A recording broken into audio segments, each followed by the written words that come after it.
Hello friends, मैं Upesh Kumar ITI classes में आप सभी का बहुत बहुत स्वागत करता हूं। दोस्तों, हम लोग लास्ट क्लास में बात कर रहे थे ट्रांसफॉर्मर के विषय में। ट्रांसफॉर्मर क्या है, ट्रांसफॉर्मर के टाइप के विषय में, जहां हमने आपको 7 टाइप्स के जो ट्रांसफॉर्मर है उनके विषय में बताया था। आज हम उन्हीं सभी 7 टाइप्स को विस्तार से पढ़ेंगे, 1 बाय 1 इनको शुरू करेंगे। लेकिन इससे पहले मैं आपको बता दूं, देखिए हमारे जो सब्सक्राइबर्स हैं उनमें बहुत से सब्सक्राइबर ऐसे हैं जिनके पास में हमारा वीडियोस का डेली का नोटिफिकेशन नहीं पहुंच पा रहा है। तो मेरी आपसे एक रिक्वेस्ट है, जब आप चैनल को सब्सक्राइब करते हैं तो साथ ही बेल आइकन का बटन जरूर दबाइए, ताकि हम जो वीडियोस आपको पर डे आपको पहुंचा रहे हैं, शेयर कर रहे हैं आपके साथ, वो सभी आप तक जो है टाइमली पहुंचती रहे, ताकि हमें आपके जो रेस्पॉन्ड है उसका पता लगता रहे। साथ ही वीडियोस के लास्ट में हमें कमेंट्स कीजिए, लाइक कीजिए और उसको वीडियोस को ज़्यादा से ज़्यादा लोगों तक शेयर कीजिए। तो चलिए आज शुरू करने वाले हैं हम ट्रांसफार्मर के टाइप्स के बारे में। चलिए अब बात करते हैं आप आउटपुट वोल्टता के आधार पर जो ट्रांसफार्मर है उनके बारे में बात करते हैं। अभी हमने बताया था कि 2 प्रकार के आपके होते हैं, स्टेप अप और स्टेप डाउन। विस्तार से स्टेप अप और स्टेप डाउन के बारे में हम ऑलरेडी पहले ही पढ़ चुके हैं, फिर भी आपको थोड़ा मोटा मोटा बता देता हूं। फर्स्ट यानी कि स्टेप अप। स्टेप अप में कौन से ट्रांसफार्मर होते हैं? वो ट्रांसफार्मर जो कि निम्न वोल्टेज को हाई वोल्टेज में चेंज कर देते हैं, ऐसे ट्रांसफार्मर स्टेप अप ट्रांसफार्मर कहलाते हैं। अर्थात यदि कोई ट्रांसफार्मर की ये कोर है मेरी, तो यदि ये कोर है और यहां पे इस तरीके से वाइंडिंग किया गया है और एक वाइंडिंग अगर मेरी यहां है, तो लो वोल्टेज को हाई वोल्टेज में चेंज किया, अर्थात जो इनपुट है, जो सोर्स है मेरा, वो मैंने यहां पे लगा दिया, अर्थात धारा का प्रवाह यहां से शुरू किया। इसके अंदर क्या होगा, मैग्नेटिक इंडक्शन वगैरह जो बनेगा वो बनेगा, उससे जो है फाई यानी कि फ्लक्स जो है वो निकलते जाएंगे। इसकी वजह से गर्म होता है, इसकी वजह से इसके अंदर भी धारा का प्रवाह शुरू हो जाता है। ऐसा इसका प्रोसेस है जो कि फैराडे के नियम के अंतर्गत होता है। अब होता क्या है, चूंकि इसमें नंबर ऑफ टर्न्स जो है इधर सेकेंडरी के नंबर से क्या है, कम होते हैं। कम होने की वजह से इसके अंदर जो इनपुट आया वो कैसा है, लो वोल्टेज आया होगा। और जब मैंने इसके नंबर्स को बढ़ा दिया तो यहां क्या मुझे हाई वोल्टेज मुझे मिल गया होगा। यही होता है आपका जो आपका स्टेप अप होता है। तो इसमें क्या होता है, निम्न वोल्टेज को हाई वोल्टेज में कन्वर्ट जो ट्रांसफार्मर करते हैं वही आपके स्टेप अप ट्रांसफार्मर कहलाते हैं। देखिए इनका जो अधिकतर यूज होता है, इस तरह के जो होते हैं, ये आपको कहां देखने को मिलेंगे, जहां पर बिजली का जो प्रोडक्शन है वहां आपको ये अधिकतर मिलेंगे। वहीं क्यों मिलेंगे, क्योंकि देखिए होता क्या है, जब वहां से बिजली का प्रोडक्शन आपका बना तो वहां जो प्रोडक्शन हो रहा है, हो सकता है वो लो वोल्टेज हो या हाई वोल्टेज हो। तो यदि वो लो वोल्टेज का होगा तो आपको इसको जो इलेक्ट्रिसिटी आपने बनाई है, इसको बहुत दूर तक आपको क्या करना है, पहुंचाना है, घरों तक पहुंचाना है। तो अगर ये लो वोल्टेज का ही बना और लो वोल्टेज को आप 1 बाय 1 स्टेप करके एक डिस्टेंस से दूसरी डिस्टेंस तक लेकर जाएंगे, तो लास्ट में ये वोल्टेज हमें क्या मिलेगी, शून्य मिलेगी। अर्थात टोटल वोल्टेज जो है वो खत्म हो जाएगी और लास्ट तक वो नहीं पहुंच पाएगी। इसीलिए इस लो वोल्टेज को हाई वोल्टेज में स्टेप अप के थ्रू जो है क्या किया जाता है, बढ़ाया जाता है और अधिकतम दूरी तक डिस्ट्रीब्यूशन इसके थ्रू किया जाता है। इसीलिए हम स्टेप अप का जो इस्तेमाल है उन स्थान पर करते हैं जहां पर इलेक्ट्रिसिटी का प्रोडक्शन हो और अधिक से अधिक दूरी तक उस इलेक्ट्रिसिटी को भेजना होता है, ट्रांसफर करना होता है, तो वहां हम स्टेप अप यूज करते हैं। अब इसके अंदर क्या होता है, ये या तो 3 फेज ट्रांसफार्मर होता है और दूसरा कैसा होता है आपका डेल्टा डेल्टा डेल्टा डेल्टा, या तो ये स्टेप अप या फिर डेल्टा डेल्टा टाइप के जो होते हैं ट्रांसफार्मर, वो ट्रांसफार्मर होते हैं। इनके बारे में 3 फेज और डेल्टा के बारे में हम और आगे विस्तार से पढ़ेंगे ये होता क्या है। अब हुआ कौन, अब आया आपका सेकंड यानी कि स्टेप डाउन। स्टेप डाउन में क्या होगा, स्टेप डाउन ट्रांसफार्मर के बारे में भी हमने पहले बात की थी। Step up transformer, step down transformer वो ट्रांसफार्मर होते हैं जिनके अंतर्गत यहां नंबर्स जो होते हैं, नंबर ऑफ टर्न्स जो होते हैं वाइंडिंग के, वो ज्यादा होते हैं और आउटपुट में क्या होते हैं, कम होते हैं। अब इधर ज्यादा क्यों है, क्योंकि ये क्या है, हाई वोल्टेज का करंट आपने दिया, तो हाई वोल्टेज को लो वोल्टेज में चेंज कर देता है। अब ऐसा होता क्यों है? होता इसलिए है क्योंकि जब इसकी वोल्टेज को, सपोज कीजिए यदि मैं शहर के अंदर जो इसका कंजम्पशन है, जहां से ये प्रोडक्शन हुआ 1.1 केवी से लेकर के 11 केवी तक का प्रोडक्शन हुआ, यानी कि अगर इतने 11,000 वोल्ट का प्रोडक्शन होता है और वो डायरेक्ट मैं दे दूंगा तो क्या होगा उसका, वो सब कुछ जो है क्या करेगा, नष्ट कर देगा।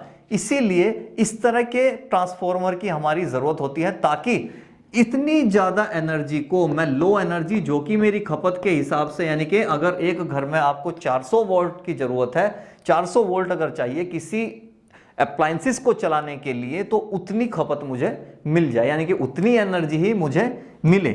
इसीलिए होता क्या है, स्टेप डाउन का यूज हम लोग करते हैं। तो स्टेप डाउन का यूज आप वहां भी करते हैं जहां से इलेक्ट्रिसिटी का प्रोडक्शन होता है, लेकिन वो क्या होता है, वहां इंटरनल काम के लिए इसका प्रयोग होता है, आउटडोर काम के लिए वहां इसका यूज नहीं होता है। तो इसका यूज क्या होता है, शहरों के अंदर या गांव के अंदर जो इलेक्ट्रिसिटी हाई वोल्टेज में आती है उसको हर घर तक पहुंचाने के लिए, अर्थात लो वोल्टेज में चेंज करने के लिए हम लोग जो है इसका यूज करते हैं, स्टेप डाउन ट्रांसफॉर्मर का इस्तेमाल किया जाता है उसके लिए। तो हो गया आपका यहां से किसका, आउटपुट वोल्टता के आधार पर जो डिस्ट्रीब्यूशन था वो था आपका एक स्टेप अप ट्रांसफॉर्मर और दूसरा था आपका स्टेप डाउन ट्रांसफॉर्मर। ये इसका प्रोसेस था और कहां कहां हम इसको यूज करते हैं वो मैंने बता दिया। अच्छा, इसको, ये भी दो तरह के ट्रांसफॉर्मर ही होते हैं, एक होता है 3 फेज ट्रांसफॉर्मर, ये भी इसी तरह का होता है, और दूसरा होता है आपका डेल्टा स्टार ट्रांसफॉर्मर। इनके बारे में हम आगे पढ़ेंगे, आपको बता देंगे डेल्टा और स्टार में क्या क्या फर्क होता है। चलिए अभी बात करते हैं हम इसके सेकंड टाइप की, और सेकंड टाइप आपका क्या था, कोर, यानी कि कोर के आधार पर ट्रांसफॉर्मर का हमने डिस्ट्रीब्यूशन किया था, जिसमें हमने 3 प्रकार के आपके ट्रांसफॉर्मर का वर्णन किया था। अब कोर है क्या, इसके बारे में भी हम ऑलरेडी पहले पढ़ चुके हैं। कोर होती क्या है,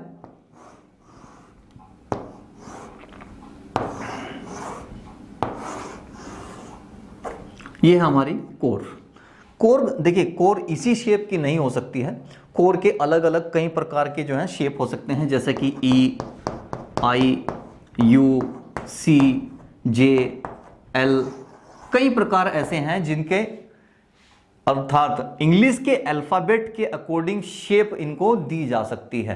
तो इस प्रकार के अलग अलग शेप जो होती हैं कोर की हो सकती हैं। अब कोर बनी हुई किससे है, लोहे से बनी है कोर, यानी कि आयरन से बनती है।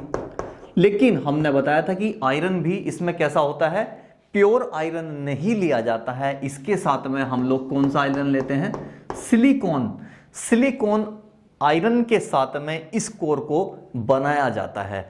अच्छा, ये जो होती हैं ये हमेशा पत्तियों के रूप में ही होती हैं, इस प्रकार की जो कोर होती हैं हमेशा पत्तियों के तौर पे होंगी, हमेशा पूरी तरह से ठोस एक, अगर आयरन या सिलिकॉन आयरन की कोर अगर हम बना दे पूरी तरह ठोस हो तो उसको हम क्यों नहीं लेते हैं, उसकी वजह है इसके अंदर क्या होने लगेगा, एडी करंट के द्वारा, जो हमने बताया था अभी थोड़ी देर पहले जो हम पढ़ रहे थे, एडी करंट लॉसेस, उसके कारण अर्थात क्या होगा, हमारी जो कोयल है वो बहुत ज्यादा क्या हो जाएगी, गर्म होने लगेगी, अर्थात कोर भी हमारी जो है गर्म होने लगेगी। इस प्रकार से हिस्टेरेसिस और एडी करंट दोनों का लॉस इसमें होगा और ऊर्जा की हानि अधिकतम होने लगेगी। इसीलिए हम लोग क्या करते हैं, इस कोर को पूरी तरह से ना तो लोहे का बनाते हैं, और अगर सिलिकॉन और लोहे का यानी कि सिलिकॉन स्टील का भी अगर बनाते हैं तो भी इसको पत्तियों के रूप में ही लिया जाता है, जो कि लैमिनेटेड होती हैं। अब ये जो आपकी है, इसमें जो आपने यूज किया है सिलिकॉन, किसका, स्टील का, जो सिलिकॉन स्टील आपने लिया है उसकी जो पत्ती होती है, उस पत्ती की जो मोटाई वो कितनी है, 0.35 से लेकर के 0.50 mm तक की उसकी क्या होती है, थिकनेस होती है। इस एक पत्ती की थिकनेस है इतनी।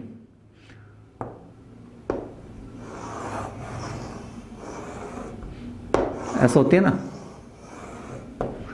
एक पत्ती की जो थिकनेस है वो होती है 0.35 से लेकर 50 mm की। तो कोर के लिए जो हम सिलिकॉन आयरन का यूज करते हैं उसके अंदर जो सिलिकॉन की मात्रा होती है वो होती है आपके 3.8% से लेकर के 4.5% तक की मात्रा किसकी होती है, सिलिकॉन की होती है, जिसको आयरन के साथ में मिलाने के बाद में क्या बना दिया जाता है, सिलिकॉन स्टील बना दिया जाता है, सिलिकॉन स्टील बनता है। और ये जो सिलिकॉन स्टील होता है वो कैसा होता है, लैमिनेटेड होता है, लैमिनेटेड होता है, जिसको स्टैंपिंग के थ्रू, अर्थात इन पत्तियों को स्टैंपिंग के थ्रू क्या किया जाता है, एक दूसरे के साथ में जोड़ा जाता है, अर्थात इतना प्रेशर लगाया के उनको क्या कर देते हैं, साथ में जोड़ दिया जाता है। और इनके पत्तियों के बीच में एक क्या होता है, एक प्रकार का वार्निश होता है, एक वार्निश इनके साथ में कर दिया जाता है जो कि प्रतिरोध के तौर पर काम करता है। अब होता क्या है, ये तो बात हो गई कोर की, कोर के इसके आपके कोर किस किस से मिलकर के बनी है, उसमें प्रतिशत मात्रा कितनी है, पत्तियों की मोटाई कितनी है। अब हम बात कर लेते हैं कोर के जो डिफरेंशिएशन जो हमने किए थे, पहला था आपका कौन सा,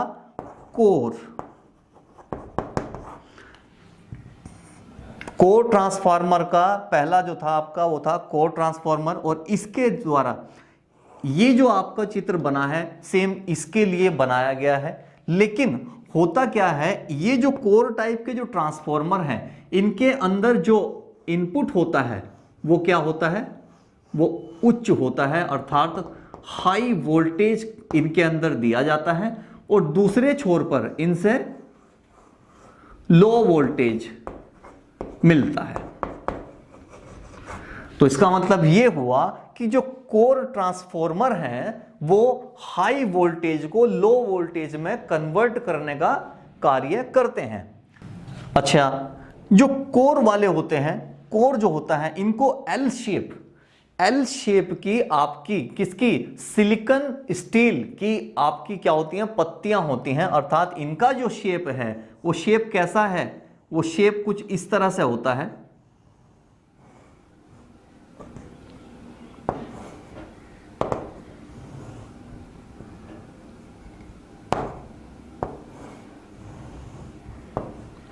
ये इस तरह से मान लीजिए एल शेप की है ये, और ये भी दूसरी जो है वो भी एल शेप का होता है।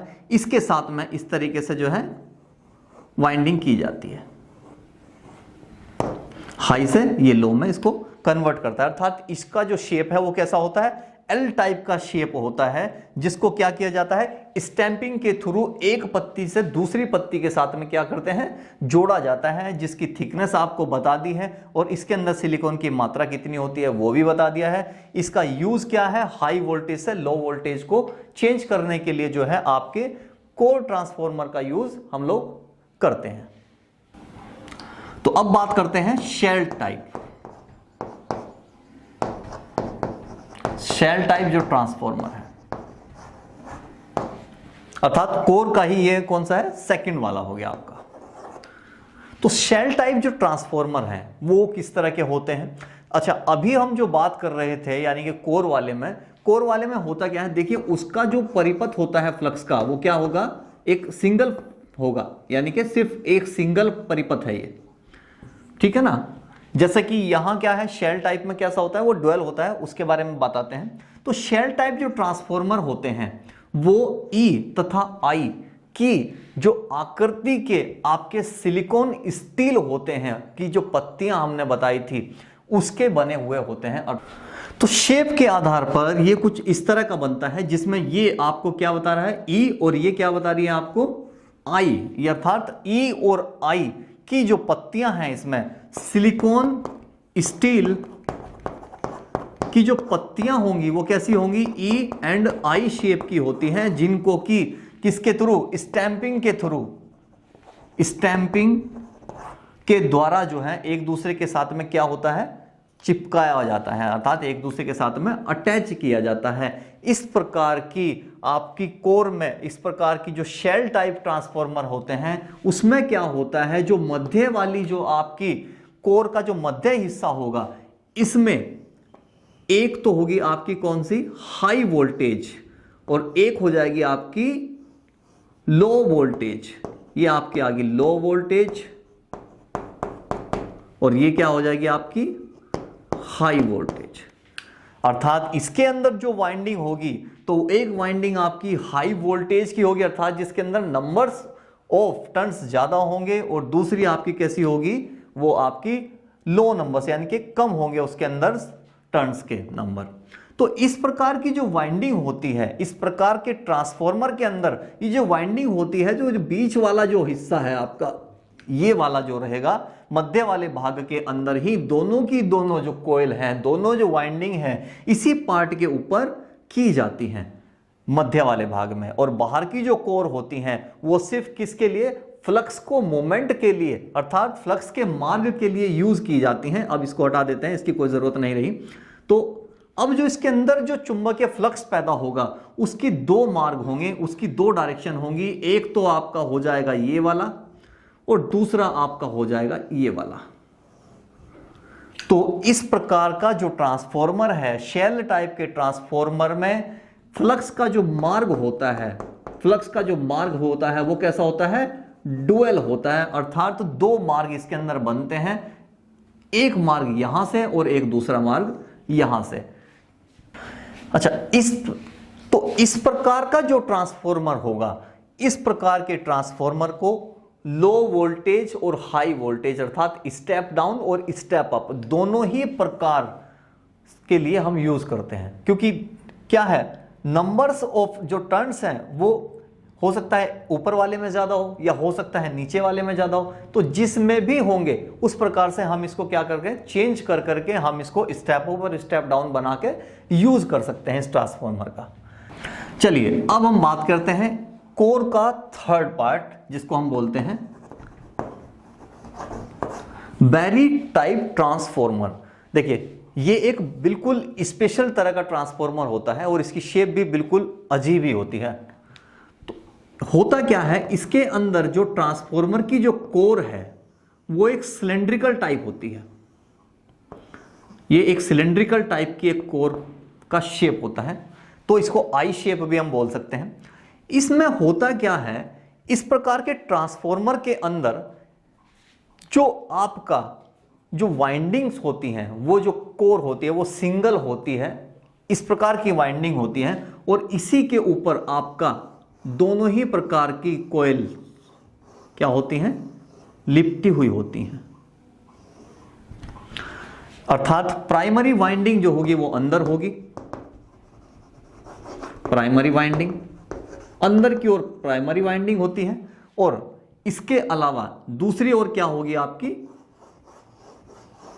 इसी के ऊपर हम यूज करते हैं किसका, प्रतिरोधक यानी कि पीवीसी का, जिसकी वजह से ये दोनों कॉइल एक दूसरे से अलग हो जाती हैं, और इसी के चलते जो सेकंड वाली है आपकी वो कौन सी हो जाती है, प्राइमरी के ऊपर जो है वो सेकेंडरी होती है। सेकेंडरी जो वाइंडिंग होती है वो कहां, प्राइमरी के ठीक ऊपर की ओर लिपटी हुई होती है।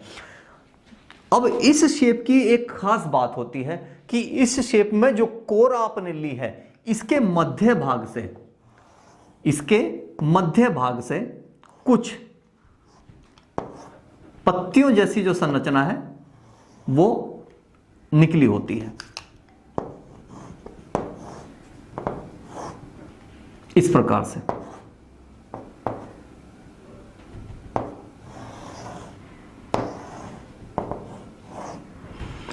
इस पूरे को इस प्रकार की पत्तियों से क्या है, घेरा जाता है। इस प्रकार से ये पूरा का पूरा क्या है, इसके ऊपर लिपटा होगा, और ये जो शेप है ये क्या है, इन पत्तियों को आयताकार चपटी होती हैं ये, इनका एक भाग प्लेट का, इन पत्तियों का एक सिरा जो होगा वो कहां, कोर के मध्य भाग से होकर के पास होता है और दूसरे भाग पर निकल जाता है, अर्थात उधर से डाल के इधर एक छोर और दूसरा, ये पत्तियां इसके चारों ओर राउंड राउंड हो जाती हैं। तो इसको हम क्या बोलते हैं, बैरी शेप बोलते हैं। इन पत्तियों की इसमें जरूरत क्या थी, ये जो पत्तियां इसके अंदर लगाई गई हैं, देखिए इससे होगा क्या, इसके अंदर इस कोर के अंदर जो चुंबकीय फ्लक्स पैदा होगा उसको मूवमेंट करने के लिए बहुत सारे पाथ यानी कि बहुत सारे रास्ते मिल जाते हैं। जैसे कि आप कोर की बात कर रहे थे तो कोर में क्या था, सिर्फ एक रास्ता था उसके फ्लक्स को घूमने के लिए। इसके अलावा आपने अभी थोड़ी देर पहले बात की, किसकी बात कर रहे थे अभी हम, इससे पहले शेल की बात करें तो शेल में आपको दो परिपथ मिले घूमने के लिए चुंबकीय फ्लक्स को, एक ये और दूसरा आपका ये वाला। यहां वाले में क्या होता है, क्योंकि जो ये आयताकार पत्ती जो इसमें शेप लगाई गई है इसके भी कई टर्न होते हैं, तो हर टर्न के अंदर क्या है, फ्लक्स को गुजरने का मौका मिलता है। अर्थात फ्लक्स के जो पाथ हैं वो कई सारे पाथ उसके हो जाते हैं। इसकी खासियत क्या होगी, इसकी एक और खासियत ये हो जाएगी कि इसका जो कूलिंग है वो कूलिंग बहुत अच्छा होगा। अर्थात ये शीतलन के तौर पर भी ये ट्रांसफॉर्मर जो है यूज किया जाएगा, क्योंकि होता क्या है, चुंबकीय फ्लक्स को ज्यादा स्पेस मिल जाता है जिसकी वजह से ये जो ट्रांसफॉर्मर होता है बहुत ज्यादा तेज गर्म नहीं हो पाता है। अर्थात कूलिंग इफेक्ट भी इसके अंदर होता है और चुंबकीय फ्लक्स के लिए रास्ता मिल जाता है। दूसरा, चुंबकीय फ्लक्स के लीकेज होने का कोई चांस ही नहीं है। क्यों? पूरी तरह से ये कवर रहता है और साथ साथ ही, लेकिन ये होता है बहुत कॉस्टली। अब कॉस्टली क्यों? सपोज कीजिए अगर इसकी प्राइमरी वाइंडिंग में कोई फॉल्ट हो जाए तो इसको रिपेयर करने के लिए पहले सेकेंडरी वाइंडिंग को इसकी खोलना पड़ेगा, जिसकी वजह से ये जो है टाइम टेकिंग हो जाएगा, समय बहुत लगेगा और कीमत भी ज्यादा लगेगी। अर्थात दोनों की दोनों वाइंडिंग में से यदि प्राइमरी वाइंडिंग खराब हो जाए तो क्या होगा, हमें दोनों ही वाइंडिंग दोबारा से करनी पड़ती है। लेकिन इसका उपयोग मैक्सिमम हाई वोल्टेज वाले जो आपके